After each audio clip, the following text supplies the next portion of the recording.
A todos, me van a confirmar por favor si ya pueden ver la presentación.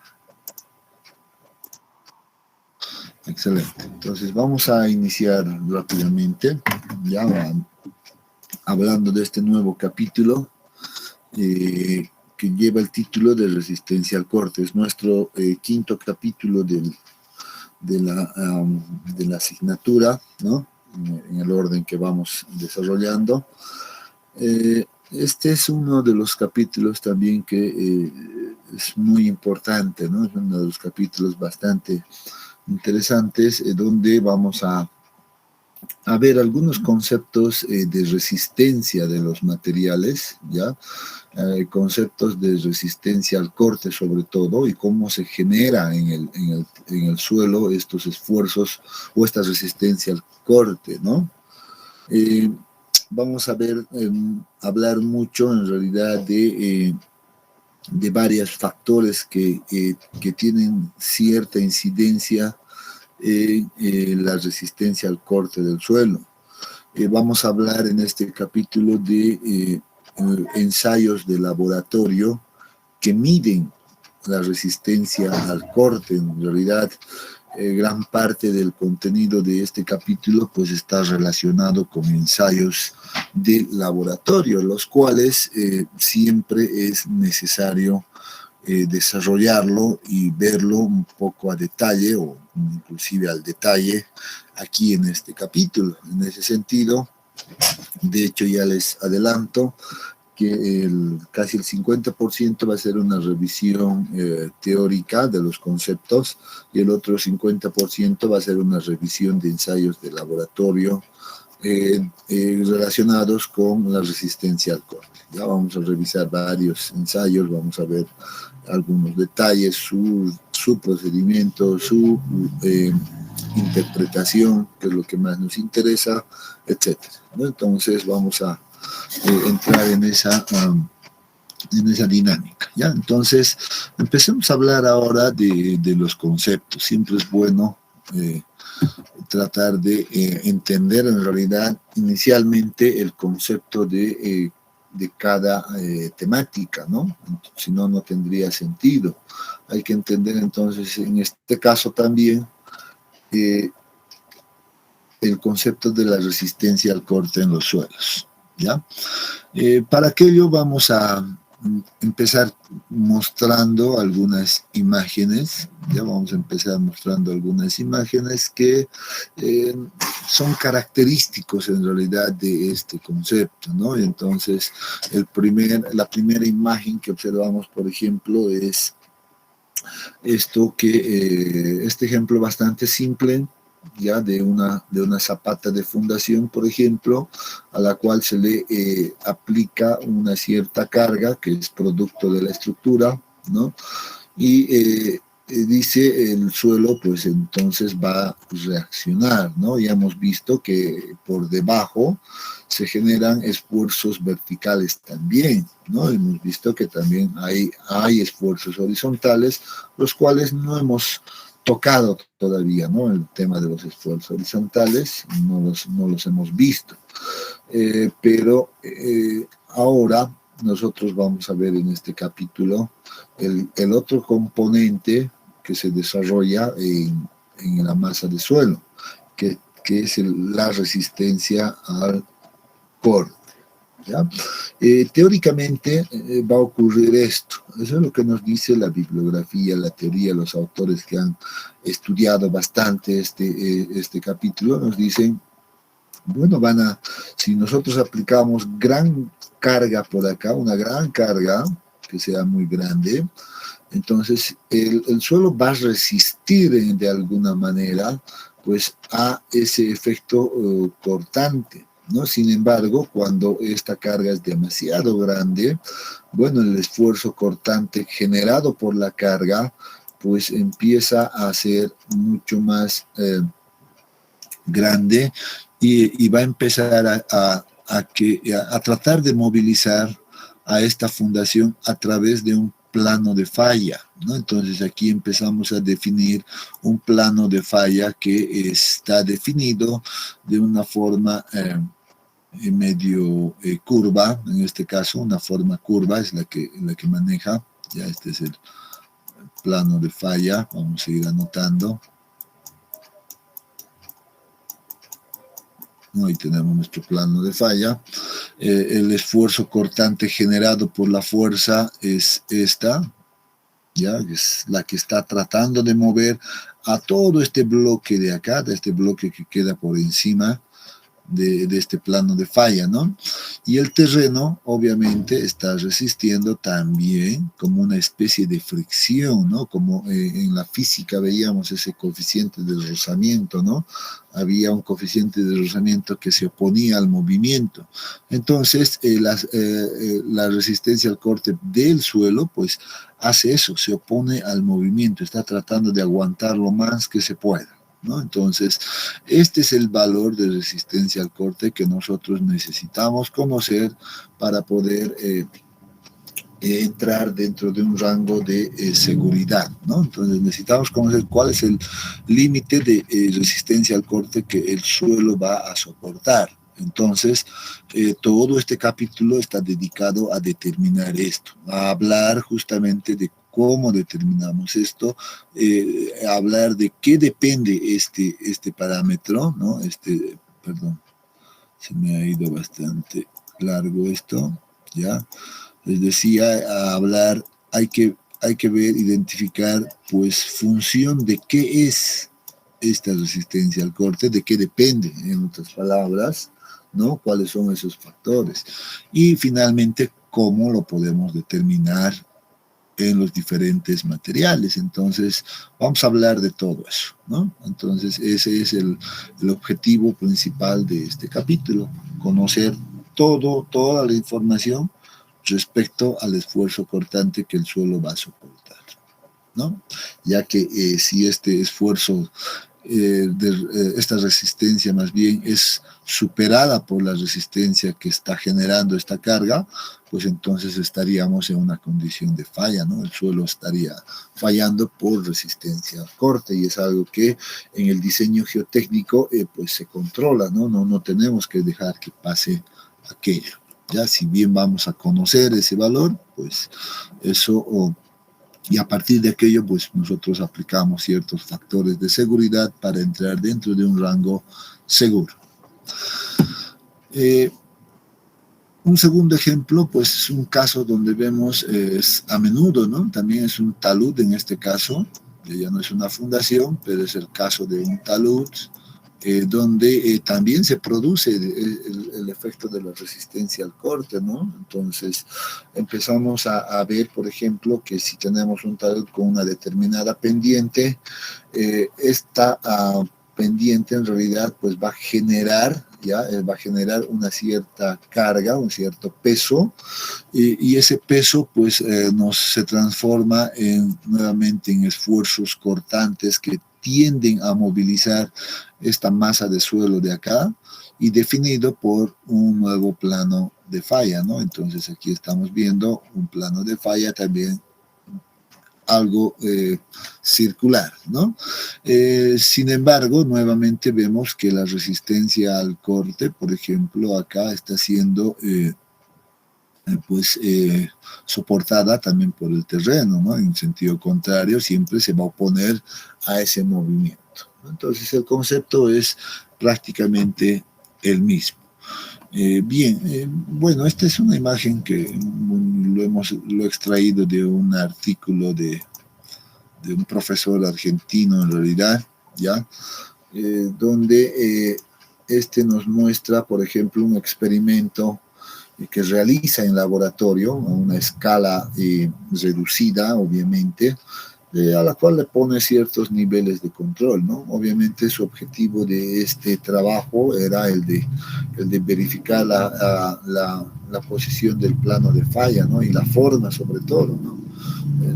Y ver también de esa manera cuál era la resistencia máxima que ofrecía un determinado material que él había conformado en laboratorio. Y a medida que va incrementando la carga, en este caso, lo que hizo es hacer una variación del incremento de carga gradual y fue incrementando gradualmente la carga y fue viendo, digamos, los cambios, ¿no? Cómo se empezaron a dar esos cambios y cuando llegó al momento de la falla, o sea, cuando superó la resistencia al corte, pues empezó a ver que el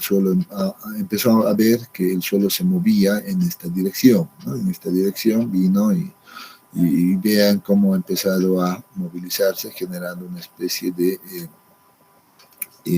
tal vez de acumulación de material a este otro lado, ¿no? Y es claro ver, por ejemplo, si uno ve las líneas, estas líneas que han quedado distorsionadas por acá, inicialmente se encontraban casi horizontales, ¿no? Como esta línea de la parte inferior.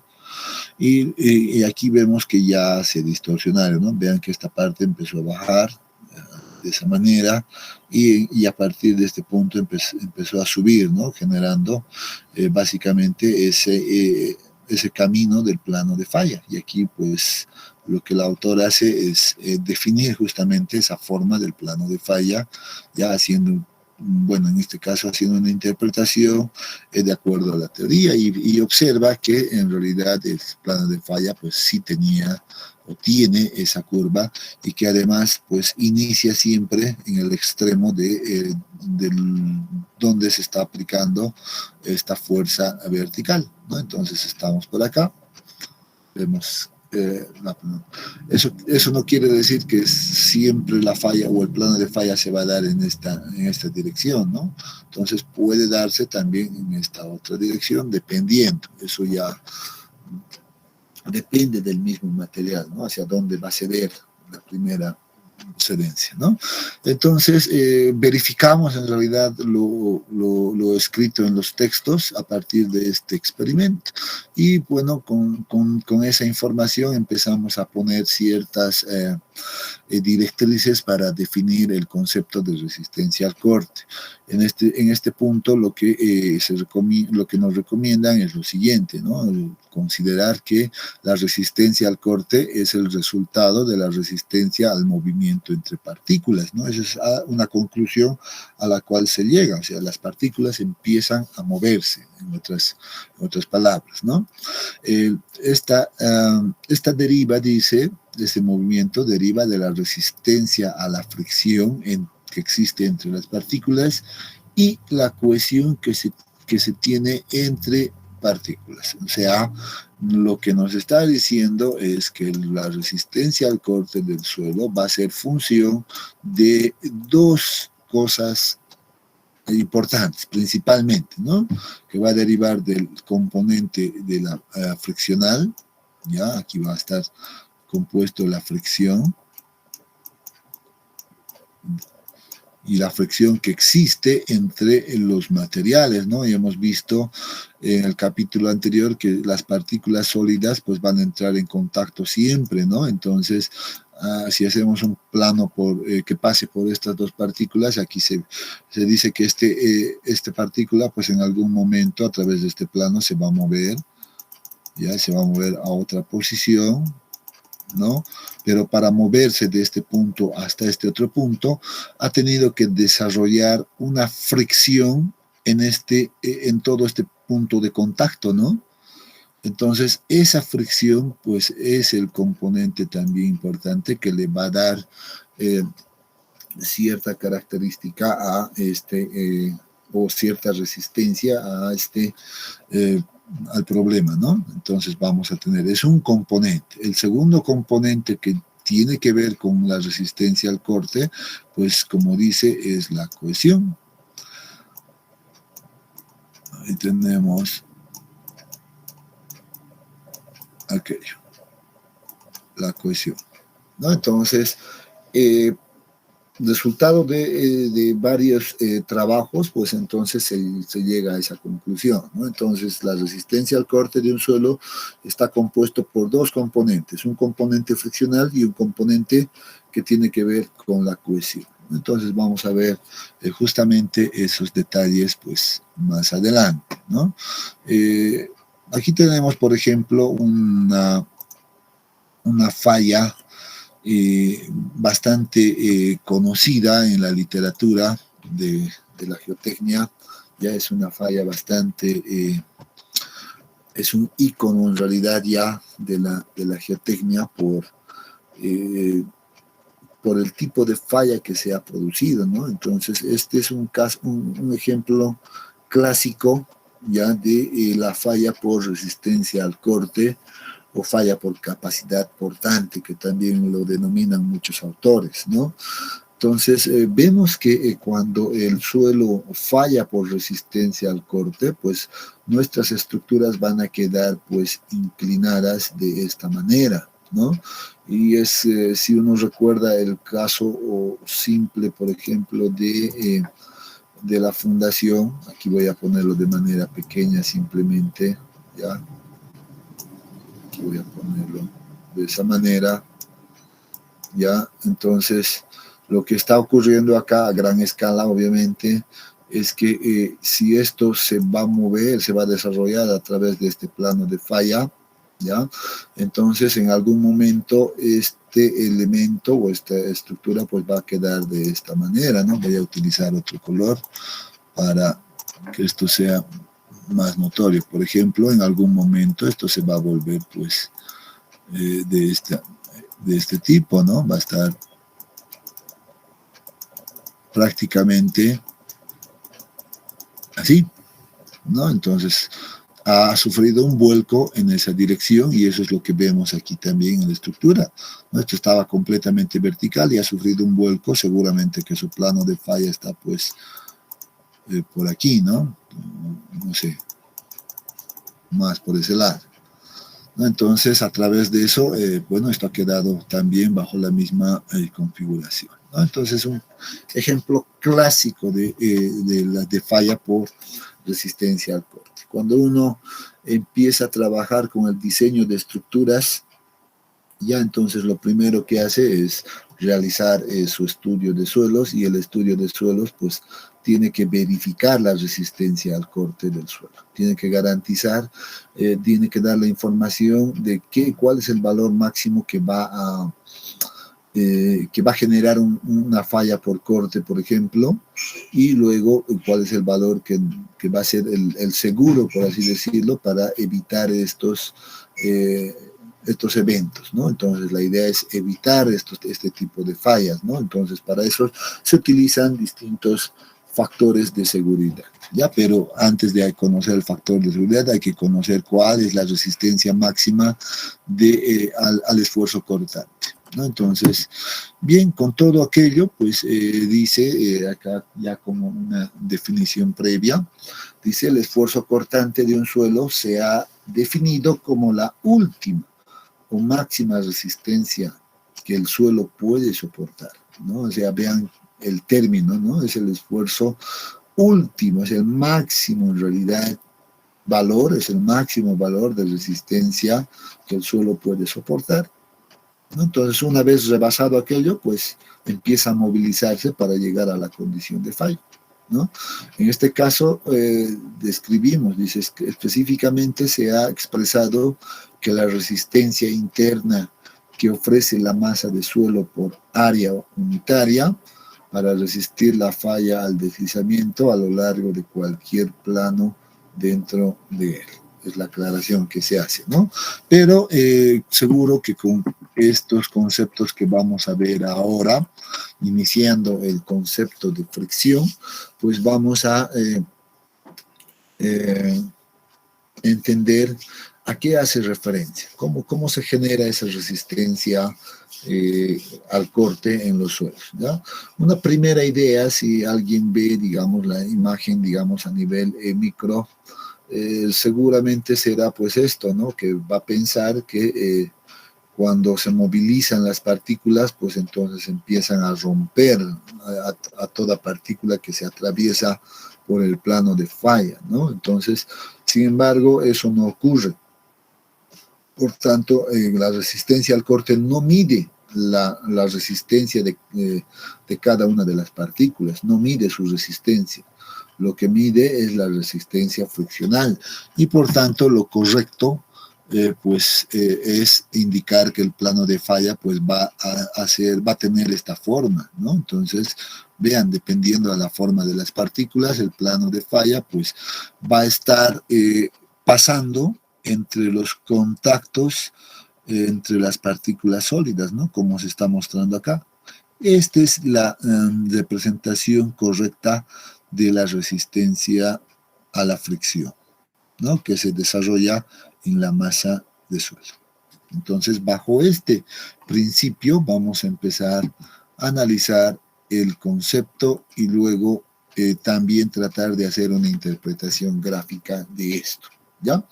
Y por eso decimos, la resistencia que ofrece una masa de suelo frente al deslizamiento de la otra, o sea, esta es la masa de suelo, voy a ponerlo así, es una masa de suelo que podemos denominarlo superior, por ejemplo, ya, perdón, allí, y la otra masa de suelo que se genera, pues es la que está en la parte inferior, ¿no? Por acá. Eso es lo que va a ocurrir. Entonces, a eso se refiere. La resistencia que ofrece una masa de suelo frente al deslizamiento de la otra, frente a esto, tiene que ver con las fuerzas friccionales. Aquí se van a generar unas fuerzas de fricción, dice, que se desarrollan entre los granos, entre las partículas que lo componen. Lo que hemos dicho. Entonces, aquí empieza a agarrar ese concepto de fricción ahí, ¿no? Entonces, la resistencia al corte no va a ser más que la fricción que puedan generar estas partículas, ¿no? Por un lado, ¿no? Y aquello lo podemos asociar fácilmente con un modelo que nosotros seguramente ya lo hemos visto en la física, ¿no? Entonces, para describir adecuadamente el concepto de fricción y friccional, en realidad se utiliza bastante en este caso la analogía de la física, ¿no? O los conceptos revisados en la física, ¿no? Y un ejemplo bastante interesante en este caso, y un modelo más bien, un modelo interesante es el que estamos viendo ahora, ¿no? Y en la física esto lo hemos visto bastante, ¿no? Con la única diferencia de que ahora pues nosotros vamos a configurar un modelo que podemos, por ejemplo, ponerlo de una madera, una maderita, puede ser un metal, no sé, ¿ya? Que tenga seguramente por acá una unión que permita que esto pueda moverse, ¿no? Entonces una articulación sería lo ideal acá, ya unido con un plano fijo, ¿ya? Este plano horizontal va a ser un plano fijo que no se pueda mover, y lo único que podemos mover a través de la articulación sea este nuevo plano, ¿no? Entonces, si en el plano, ya, si en este plano nosotros colocamos un bloque, ya, y podemos empezar desde una posición horizontal seguramente, ¿no? Podemos empezar de una posición horizontal y luego podemos empezar a elevar en esta dirección, por ejemplo, este plano. ¿Qué va a ocurrir? ¿Qué va a ocurrir físicamente hablando? Sabemos que el bloque que va a estar encima pues tiene un peso, ¿no? Tiene un peso que está acá, ¿no? Y si nosotros vamos a levantar esto dependiendo del ángulo de inclinación, pues este peso siempre va a ser vertical, ¿no? Siempre va a ser perpendicular, ¿no? En ese sentido, a medida que esto va subiendo, el ángulo va incrementando, este ángulo se va a incrementar, entonces a medida que eso ocurra, la fuerza F en este caso, esta fuerza F que está en esta dirección, está tendiendo a jalar hacia el bloque, ¿no es cierto? Entonces está empezando a movilizar a este bloque en esta dirección, ¿no? Entonces, mientras más grande es este ángulo, más grande va a ser la fuerza F, hasta que en algún momento, ¿no? En algún momento,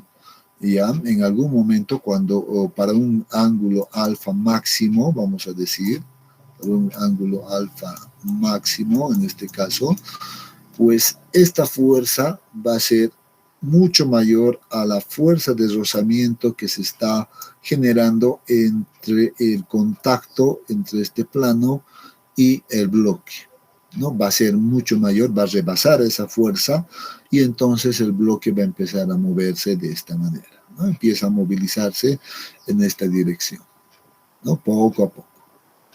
Entonces, lo mismo ocurre en los suelos. Estamos prácticamente bajo el mismo escenario. Estamos en el mismo caso, siquiera, ¿no? Si nosotros aplicamos esa fuerza verticales, o etcétera, inclusive horizontales, pues lo que vamos a hacer es eso, ¿no? Incrementar de alguna manera esta fuerza que está en la parte superior, y lo que está resistiendo o se está oponiendo al movimiento, pues es simplemente las propiedades del terreno, esa como una fuerza de rozamiento, ¿no? Entonces, acá ya hay una conclusión, por ejemplo, en esta gráfica que nos dice: hay movimiento del bloque, o sea, va a existir un movimiento del bloque cuando este ángulo alfa pues tome un cierto valor, ¿ya? Y aquí obviamente ya nos está dando una nomenclatura, dice cuando alfa sea igual a phi, ¿no? Sin embargo, yo había considerado de que eso va a ocurrir cuando este valor de alfa sea igual a un valor máximo. Entonces vamos a decir que ese valor máximo inclusive puede ser igual considerado como este ángulo phi que aparece acá, ¿no? Entonces, ahora sí tenemos todo ese detalle. Bueno, nosotros podemos hacer un análisis seguramente desde el punto de vista físico acá. Ya podemos ver que perpendicular a este plano siempre vamos a tener la normal, ¿no? Una fuerza normal, en este caso un esfuerzo normal, ya siempre va a estar actuando, eso sabemos, ¿no? Entonces, en ese entendido, y a partir de este diagrama de cuerpo libre, en realidad que aparece acá, seguro que nosotros podemos llegar fácilmente a conformar ciertas ecuaciones, ¿no? Ciertas ecuaciones de la física, como por ejemplo, vamos a decir que la tangente de este ángulo, por ejemplo, va a ser igual a la fuerza F movilizadora dividido entre la fuerza normal. Si nosotros le escribimos en términos de fuerza normal, entonces sería igual a la fuerza normal, ¿no? Entonces, aquí, y esta ecuación sería válida. De ahí despejamos, por ejemplo, esta fuerza F, y decimos que la fuerza F va a ser entonces igual a la normal multiplicado por la tangente del ángulo de inclinación, este ángulo alfa, ¿no? Entonces ahí tenemos ya ese detalle.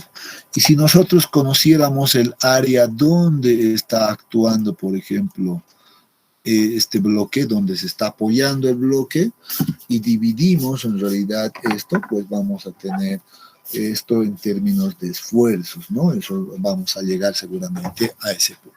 Sin embargo, previo dice acá, si la fuerza F es menor a la fuerza de rozamiento, esta fuerza que se opone, entonces este ángulo alfa va a ser menor a este ángulo máximo, ¿no?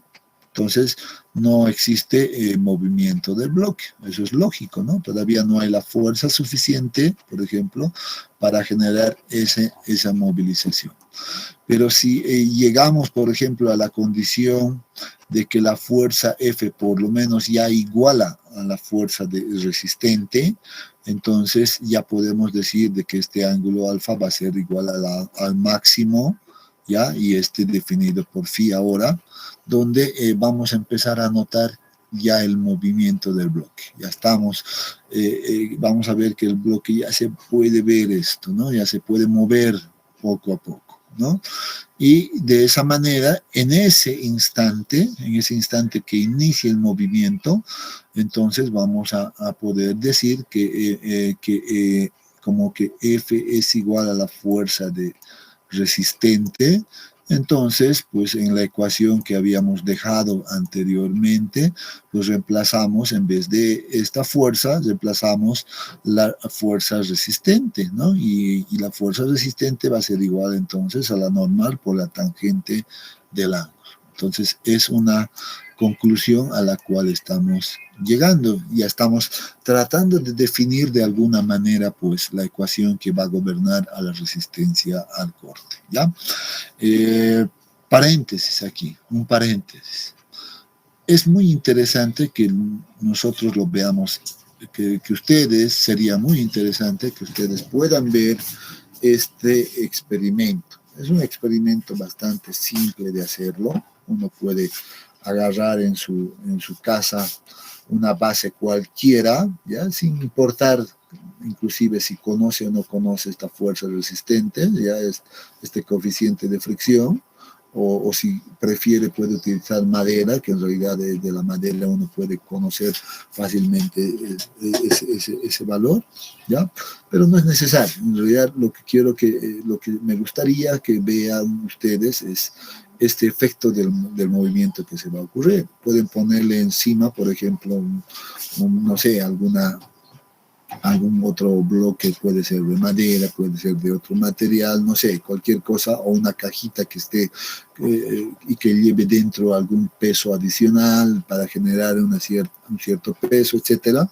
Y ustedes vean esto, lo puedan subir gradualmente, con mucho cuidado, y empiezan a ver, por ejemplo, en qué momento esto se va a mover. Entonces es algo que es un experimento que ayuda a entender bastante este concepto, ¿ya? Entonces sería interesante. Bien, ahora volviendo a nuestra ecuación que estamos ya definiendo, entonces ya tenemos esta ecuación en términos de la resistencia del suelo, ya no se olviden que nosotros queremos conocer cuál es la resistencia del suelo que va a ofrecer, ¿no? O sea, y ahora si alguien quiere ser mucho más detallista, uno puede suponer que, por ejemplo, aquí están las partículas del suelo, ¿no? Yo puedo dibujarlo por ahí, y aquí está el suelo, está en contacto, etcétera, por partículas mucho más grandes, más pequeñas, etcétera. Aquí está el suelo y la parte superior lo mismo, ¿no? Entonces, llevando a la misma analogía que teníamos anteriormente, ahí tenemos ya las partículas también que están en la parte superior, pues vean que la configuración es exactamente la misma, ¿no? Entonces ahí tenemos todo ese detalle. Ahí está, estaríamos en esa configuración, ¿no? Si llevamos esta analogía del bloque y el plano a la analogía de los suelos, pues estaríamos en esa condición, ¿no? Y el suelo que está por debajo está resistiendo, ¿no? Entonces, nuevamente, aquí los esfuerzos cortantes pequeñitos estarían desarrollándose a través de este plano y el esfuerzo cortante máximo, pues obviamente va a estar en esta dirección generada por el peso de este bloque, ¿no? Ese es el esfuerzo, ese es el concepto en realidad que habíamos visto anteriormente, ¿ya? Entonces, ahora, simplemente observando estas condiciones, podemos hacer ciertas observaciones, ¿no? Interesantes que nos van a llevar a varias conclusiones y de hecho a definir ciertas ecuaciones también, ¿no? Y empecemos a ver, por ejemplo, un poquito ya para dejarlo escrito también esto y empecemos a analizar algunos puntos, ¿ya? La primera, dice, la magnitud de la fuerza de fricción disponible es directamente proporcional a la fuerza normal, al plano de deslizamiento y al ángulo de fricción del material. Aquí estamos ya introduciendo un término interesante, ¿no? Estamos definiendo este ángulo máximo, phi, con el nombre de ángulo de fricción interna. Pero otra cosa que decimos es que la fuerza friccional es directamente proporcional a la fuerza normal al plano de deslizamiento, ¿no? Entonces, nosotros veíamos justo esto, ¿no? Aquí siempre va a haber una fuerza normal al plano de deslizamiento y eso está denotado por n en esta ecuación. Y vemos también que aquí ya phi aparece y que recibe el nombre de ángulo de fricción interna, ya lo hemos visto hace un momentito, ¿no? Entonces, y es lo que dice la primera conclusión, ¿no? La fuerza friccional resistente es directamente proporcional a la normal al plano y el ángulo de fricción interna, correcto, ¿no? Es una aseveración bastante correcta. ¿Qué más podemos decir? Dice, si uno de estos valores es nulo, ya sea el ángulo de fricción interna o la normal al plano, ¿no? No hay fuerza de fricción. O sea, no existiría una fuerza de fricción. Eso sería igual a cero, ¿no es cierto? Entonces, seguro que eso no va a ser el caso, por ejemplo, ¿no? Pero es un caso extremo que podría pasar. Si la magnitud de la fuerza que intenta producir el desplazamiento es menor que esta relación, la normal por la tangente del ángulo, entonces solo se opone, dice, o solo se pone de manifiesto una parte de la fuerza friccional de Fn disponible y por lo tanto no hay deslizamiento, lo que habíamos dicho, ¿no? Si el ángulo no es lo suficientemente grande, entonces no va a haber movimiento. Entonces el suelo solo está transmitiendo una pequeña parte de su resistencia, ¿no? El ángulo de fricción del material, phi, ya lo conocemos, es el valor límite del ángulo de inclinación alfa. Es por eso que yo lo había colocado como alfa máximo es igual al ángulo de fricción interna, ¿no? Para que se pierda el equilibrio del bloque y se dé el movimiento. En las arenas limpias, dice, donde no hay adhesión, donde no hay cohesión, ¿ya? U otra forma de unión entre sus granos, el término de la fricción es sinónimo de resistencia al corte. O sea, en suelos arenosos, dice, la resistencia al corte va a ser función solamente, dice, de la fricción y ya no de la cohesión. Eso es lo que nos está diciendo la teoría, ¿no? Entonces dice, ahí vamos a tener solamente esa función, ¿no? La resistencia al corte solo va a ser en función de la fricción. Y de esa manera, pues nosotros podemos concluir con esta ecuación, ¿ya? La fuerza F, entonces, o la resistencia F sub n, dividimos entre el área de contacto y vamos a tenerlo esto en términos de esfuerzo. Como esta es una fuerza paralela al plano, entonces dividido entre el área, pues esto va a ser un esfuerzo cortante. Y esta fuerza normal al plano, pues dividido entre el área es una fuerza también, esto sería un esfuerzo vertical en este caso, ¿no? Esfuerzo normal, si quieren, multiplicado por la tangente del ángulo. Y vean que esta ya es la primera ecuación que estamos definiendo. Sin embargo, si recordamos el principio de esfuerzos efectivos, en realidad revisado en el capítulo anterior, vamos a recordar un punto, una hipótesis que nos decía la resistencia al corte pues depende del esfuerzo efectivo y no así del esfuerzo total al plano considerado, ¿no? Recuerdan que esa hipótesis, ahí la habíamos dejado en paréntesis y habíamos dicho, en el siguiente capítulo vamos a volver a ver esta ecuación, ¿no? Entonces justamente ahora ya lo estamos viendo esta ecuación, la definición de resistencia al corte, ¿no? Entonces esta sería la resistencia al corte que el suelo va a soportar, o es el máximo valor que el suelo puede soportar, ¿no? Para estas condiciones. Entonces aquí aparece pues este valor de ángulo de fricción interna que en realidad empieza a tomar pues un rol bastante importante, ¿no? Este ángulo de fricción interna, en este caso, es conocido y se la conoce como un parámetro de corte. ¿Ya? Entonces, es una propiedad del suelo. ¿Ya? Ahí estamos apuntando parámetro de corte.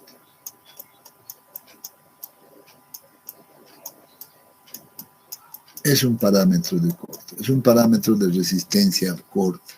Es un parámetro muy importante que nos va a ayudar a medir cuál es la máxima resistencia al corte que el suelo puede soportar, ¿no? Entonces, vamos a hablar más adelante cómo determinamos esto. Todavía ahora no es el momento, ¿ya? Pero vamos a hablar más adelante cómo se determina ese valor del ángulo de fricción interna.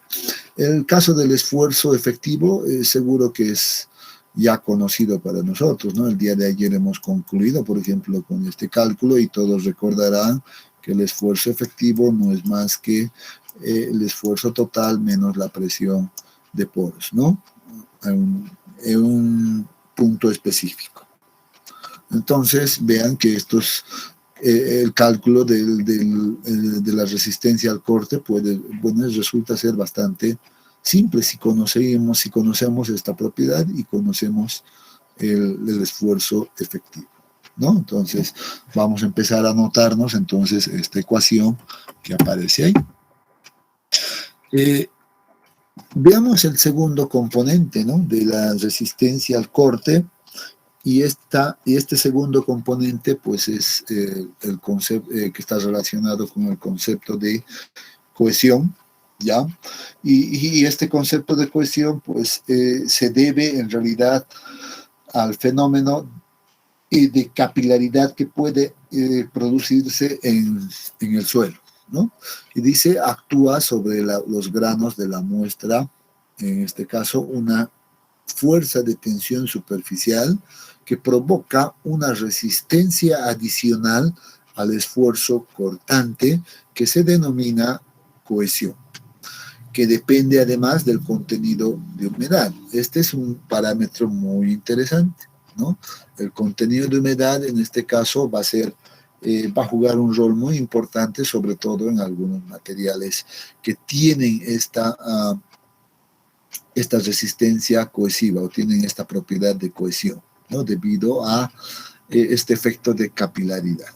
Bueno, lo vamos a entender seguramente de mejor manera con estas gráficas que aparecen por acá.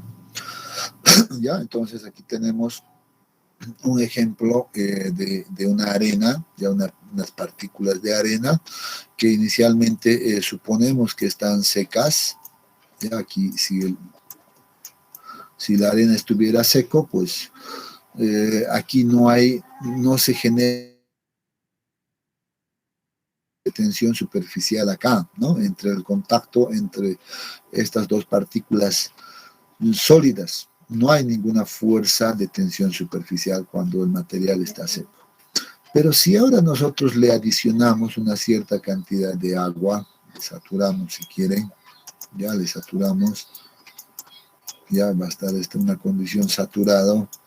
Entonces, en estas partículas de arena, pues se genera ya una fuerza de tensión superficial debido a la presencia de agua, ¿no? Entonces empieza a generarse una atracción entre las partículas, ¿ya? Y a la cual se denomina en realidad, en este caso, que se va a dar una unión, ¿no? Esta unión, entonces, pues va a depender mucho también del tipo de material. En el caso de las arenas que estamos viendo ahora, pues se dice que la fuerza de tensión superficial son pequeñas, no son grandes, ya por el mismo área de contacto que tienen estos granos de arena, etcétera, por la misma configuración mismo de la forma, etcétera. Entonces, de esa manera concluimos que la unión que se va a generar entre estas partículas puede ser considerado una unión débil.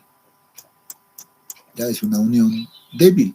Por tanto, la condición, o más bien, la resistencia adicional por cohesión, pues sería igual a cero. Entonces, en los suelos granulares, la cohesión, o esta resistencia por cohesión, ya prácticamente debe considerarse igual a cero. Entonces no hay una fuerza adicional en las arenas debido a este efecto. ¿Y qué pasa entonces en el caso de las arcillas? Voy a venirme acá y voy a escribirlo, ¿ya? En realidad, si estoy diciendo que la cohesión va a ser cero, entonces la resistencia al corte en suelos arenosos solamente va a ser igual al esfuerzo efectivo multiplicado por la tangente, ¿no?, por la tangente del ángulo de fricción interna, y esta será la ecuación principal que va a gobernar a los suelos granulares. Ya la resistencia al corte solo va a depender de este componente friccional y no de la cohesión, ¿ya? Pero ¿qué pasa en el caso de las arcillas, ¿no? Y vamos a irnos directamente al caso de las arcillas saturadas, ya una condición saturada, ya entonces aquí va a ocurrir pues un efecto bastante diferente a lo que pasó con las arenas, ¿no? Si nosotros recordamos, por ejemplo, el capítulo 1, donde veíamos la estructura de los minerales de arcilla, recuerdan cómo era la configuración de las arcillas. Era una especie de láminas, ¿no? Que estaban unas sobre otras, y entre las láminas se generaba una unión entre el oxígeno o el oxidrilo, etcétera, etcétera, que generaban unas uniones bastante fuertes. Esto ya lo habíamos hablado en ese capítulo, ¿no? Entonces, recordando ese capítulo, pues aquí vamos a decir que las fuerzas de tensión superficial que se producen entre el contacto entre estas partículas es realmente grande. En las arcillas sí, esa fuerza de tensión superficial son fuerzas demasiado grandes, ¿ya? Por tanto, la unión que se genera acá, pues es considerada una unión fuerte o muy fuerte inclusive.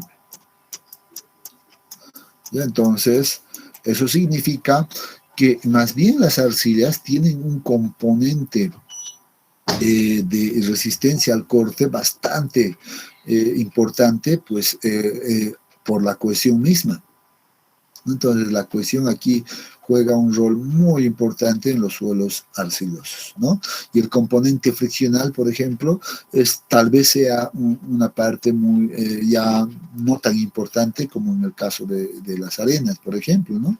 Sin embargo, de manera general, pues nosotros podemos decir que la resistencia al corte va a ser igual al componente de la cohesión. Entonces vean que aquí estamos introduciendo un nuevo término, ¿no? C', que la vamos a reconocer ahora como la cohesión.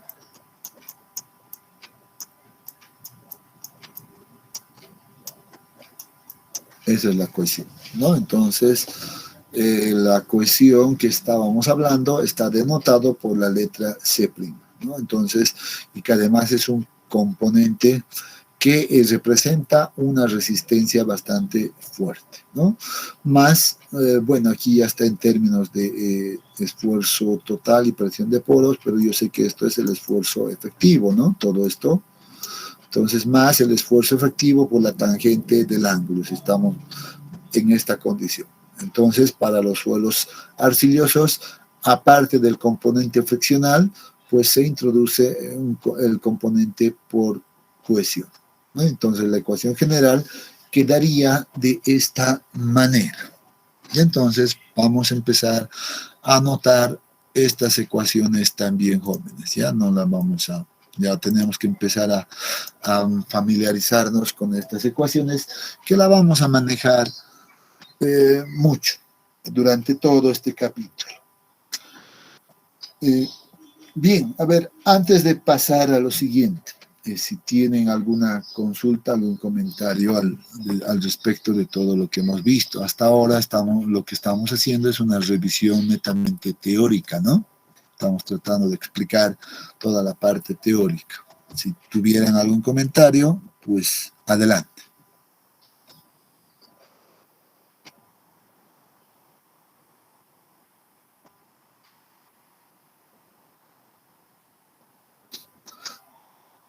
Muy bien, creo que no hay comentarios, ¿no? Creo que no hay comentarios, entonces vamos a continuar avanzando un poco más en esto y vemos lo siguiente, ¿ya? Vamos a recordar un poco este punto de los esfuerzos internos. Yo lo he visto ya, lo hemos visto en el capítulo anterior. ¿Recuerdan cuáles eran los esfuerzos que aparecían en la masa del suelo? ¿No? Y hemos analizado, hemos definido y hemos quedado con las definiciones. Y les había dicho De momento dejemos acá estas definiciones bien claras, ¿ya? Pero las vamos a retomar en el capítulo siguiente y vamos a utilizar bastante estas definiciones. ¿No? Lo habíamos visto. Pero si no recuerdan, bueno, vamos a volver a repetir acá ya desde otro punto de vista, pero ya desde el punto de vista de la resistencia al corte, ¿no? Entonces, para esto voy a suponer, por ejemplo, que he tomado un pequeño elemento de suelo, ya un pequeño elemento de suelo que está pasando, por ejemplo, por un plano de falla. Aquí voy a ponerlo a nivel escala, ese plano de falla, ya, que es de esa manera, ¿no? Entonces, yo voy a suponer que he extraído de justo, en realidad, acá, perdón, ya, he extraído este elemento de suelo justo por donde está pasando el plano de falla. Ya, entonces, como es un elemento pequeño, aquí está la descripción ahora, como es un elemento diferencial, ya como es un elemento diferencial, entonces esta forma curva que tiene acá seguramente puede ser representada pues como una recta, ¿no? Y es lo que se está haciendo ahora acá. Estamos viendo este es el plano A' debería de ser, pero bueno, ahí está el plano representado, ¿no?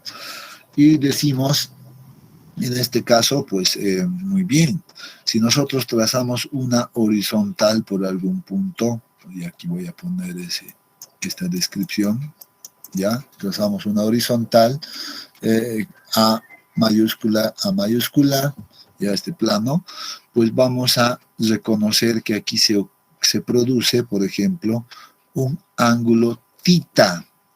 Aquí hay que tener mucho cuidado. Muchos a veces confunden este ángulo θ con el ángulo de fricción interna. No, este es un ángulo θ. La nomenclatura está clara, ¿no? No es phi, es θ, que representa al plano de inclinación, ¿ya? O más bien, perdón, representa a la inclinación del plano de falla. Este es el plano de falla, ¿no? Este es el plano de falla. Ya es el plano de falla. Y entonces la inclinación estaría definida por θ. Su inclinación del plano de falla estuviera definida por θ. ¿Ya? Sabemos ya desde de la definición de esfuerzos internos que hicimos en el capítulo anterior, sabemos que si en un plano el esfuerzo cortante es igual a 0, ese plano es principal, por tanto el esfuerzo que va a actuar en ese plano principal también es principal, ¿no? Y habíamos definido este concepto de esfuerzo principal mayor o sigma 1. ¿No es cierto? Y lo mismo ocurre acá. Si el esfuerzo cortante acá es 0, entonces el plano se convierte en principal y el esfuerzo que está actuando en ese plano principal también va a ser esfuerzo principal, en este caso menor, ¿no? El esfuerzo principal mayor, el esfuerzo principal menor. Ya hemos definido eso anteriormente. Pero ahora vamos a entrar un poco más a detalle. ¿Ya? Y dice, muy bien, ¿qué pasa si ahora dentro del elemento, de este pequeño elemento de suelo, pues yo tomo un pequeño diferencial más pequeño todavía, ya definido en este caso, o sea, que pase en realidad por el plano, justo por el plano de falla, ¿ya? Y definido por los puntos A, B y 0. ¿No? Entonces, ¿qué pasa si yo tomo este pequeño diferencial y le hago un zoom? ¿No? Le hago un zoom a este pequeño elemento. Entonces, si le hago un zoom a este pequeño elemento, voy a entonces notar que en este elemento estaba, pues, más bien este elemento estaba sometido a diferentes esfuerzos, ¿no? Y obviamente en esta cara, debido a la configuración de este esfuerzo, pues va a seguir actuando, por ejemplo, el esfuerzo principal menor sigma 3 y en esta cara de acá, por esta misma configuración, pues está actuando pues también el esfuerzo principal mayor sigma 1, ¿no es cierto? Entonces, estamos viendo ese detalle. Pero, ¿qué ocurre justamente en el plano de falla? Y eso es lo que nos interesa mostrar, ¿no? Aquí estamos viendo este pequeño tramo ahora. Hay que preguntarnos qué pasa en el plano de falla, ¿no? En el plano de falla, como ya habíamos dicho o visto anteriormente, bueno, se va a producir una combinación de esfuerzos. Vean, se va a producir un esfuerzo normal perpendicular al plano. Vean, aquí está la representación y aquí está ese esfuerzo normal, sigma, pero a la vez se va a producir un esfuerzo cortante que se opone al movimiento, ¿no es cierto? Entonces, ahí tenemos también el esfuerzo cortante. Por tanto, pues lo que estamos haciendo es identificar que en el plano de falla actúan pues la combinación de esfuerzos normales y esfuerzos cortantes, ¿no? Entonces, por eso estos no son principales. Estos sí, el esfuerzo cortante aquí en los laterales son igual a ceros, por tanto, estos van a ser principales y denotados como sigma 1 y sigma 3. Ya entonces estamos viendo ahora ese detalle. Y ahora podemos empezar a encontrar muchas ecuaciones, podemos desarrollar en realidad muchas cosas acá, ¿ya? Sin embargo, previo a esto vamos a simplemente definir que, por ejemplo, en el plano A0, o sea, en este plano A0, bueno, representa el plano principal máximo, sobre el cual actúa el esfuerzo principal máximo sigma 1. Esto ya lo habíamos definido, pero estamos recordando, ¿no? Y por el otro lado, el plano B0, está acá, está representado o representa el plano principal menor o mínimo, sobre el cual actúa el esfuerzo principal mínimo sigma 3. Entonces, a partir de ahora, no vamos a olvidarnos ya de estas definiciones, sigma 1 y sigma 3. Son esfuerzos principales, uno es el mayor y otro es el menor. Ahora vamos a empezar a hablar de aquí en adelante de la combinación de esfuerzos que actúa en el plano de falla. ¿Ya? Entonces, vamos a ver seguramente acá un poco más el desarrollo de el esfuerzo cortante, etcétera, etcétera. ¿Ya? Entonces, aquí vamos a hablar de muchas cosas que en realidad pienso que requieren que aclaremos. ¿Ya? Entonces, sin embargo, creo que también necesitamos un tanto más de tiempo, ¿ya? Y yo creo que es prudente que por el día de hoy, pues, quedemos acá hasta esta definición, ¿ya? Y la siguiente semana, pues, vamos a empezar a hablar un poco más de esta configuración y luego vamos a ver ya de qué depende estos esfuerzos cortantes, etcétera, y vamos a seguir avanzando un poco más, ¿ya? Estas son definiciones que hemos recordado y las estamos estableciendo para trabajar en base a esto, ¿de acuerdo? Entonces, jóvenes, si tienen algún comentario, alguna consulta, bueno, los escucho.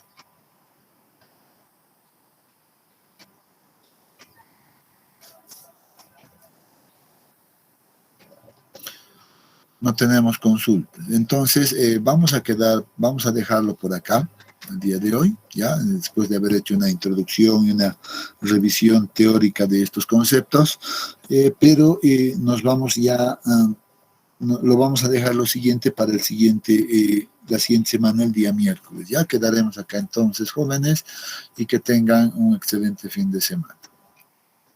Hasta el día miércoles. Gracias, Inge. Hasta el miércoles. Gracias, ingeniero. Hasta el miércoles. Hasta luego, ingeniero.